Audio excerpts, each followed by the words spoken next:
Hello guys, ఈరోజు మాకు చేపలు తెచ్చే ఆంటీ పీతలు అయితే తీసుకొని వచ్చారు. ఇంకా నేనైతే పీతలు తీసుకున్నాను.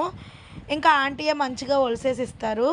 ఇవి ఇంటికి తెచ్చేసి శుభ్రంగా వాష్ చేసి పెట్టుకొని ఒక కళాయి పెట్టుకొని ఆయిల్ హీట్ చేసుకొని ఆనియన్స్ అయితే పేస్ట్ చేసి వేసుకున్నాను. ఇంకా 4 పచ్చిమిరపకాయలు అలాగే అల్లం వెల్లుల్లి పేస్ట్ కూడా యాడ్ చేసి పచ్చివాసన పోయినంత వరకు వేయించుకొని టమాటీ ప్యూరీ అయితే యాడ్ చేసుకున్నాను. టమాటీలు బాగా మగ్గాక ఒక స్పూన్ సాల్ట్, ఒక స్పూన్ పసుపు, 3 స్పూన్ల కారం అయితే యాడ్ చేసుకోవాలి. మీరు కారం మీ స్పైసీ లెవెల్స్ బట్టి యాడ్ చేసుకోండి.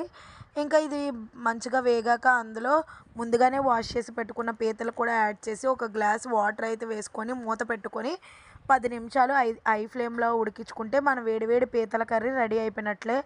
మీరు ఇలా ఒకసారి వండండి, పక్కింటి నుంచి మీ ఫ్రెండ్స్ గిన్నె పట్టుకొని వచ్చేస్తారు మీ ఇంటికి.